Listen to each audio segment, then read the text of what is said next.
অবতরণের কিছুক্ষণ আগে আচমকা বিমানের ওভারহেড লকার থেকে ধোঁয়া এবং আগুন বেরোতে দেখা যায়। এ সময় ধোঁয়ার কারণে এক যাত্রীর শ্বাসকষ্ট হচ্ছিল। প্যারামেডিকরা তাকে পরীক্ষা করেন। সোমবারের এ ঘটনায় আগুন নেভাতে দ্রুত পদক্ষেপ নেয় কেবিন ক্রুরা। এর কিছুক্ষণ পর নিরাপদে অবতরণ করে বিমানটি।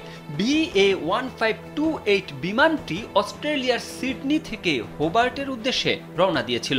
ভার্জিন অস্ট্রেলিয়া এয়ারলাইন্সের পক্ষ থেকে এক বিবৃতিতে বলা হয়েছে, তারা সর্বদা যাত্রী এবং ক্রুদের নিরাপত্তাকেই অগ্রাধিকার দেয়। জরুরি পরিষেবার টিমগুলোকে ধন্যবাদ জানিয়ে তারা বলেন, বিমানটি নামার সঙ্গে সঙ্গে যাত্রীদের নিরাপদে সরিয়ে নিয়ে যাওয়ায় সব যাত্রী সুস্থ এবং অক্ষত রয়েছেন। তবে কিভাবে বিমানে আগুন লাগলো তা নিশ্চিত হওয়া না গেলেও প্রাথমিকভাবে ধারণা করা হচ্ছে যাত্রীদের লাগেজের ভেতরে থাকা একটি পাওয়ার ব্যাংক থেকে আগুনের সূত্রপাত। আগুন লাগা ওই ব্যাগটি দ্রুতই সরিয়ে ফেলা হয়।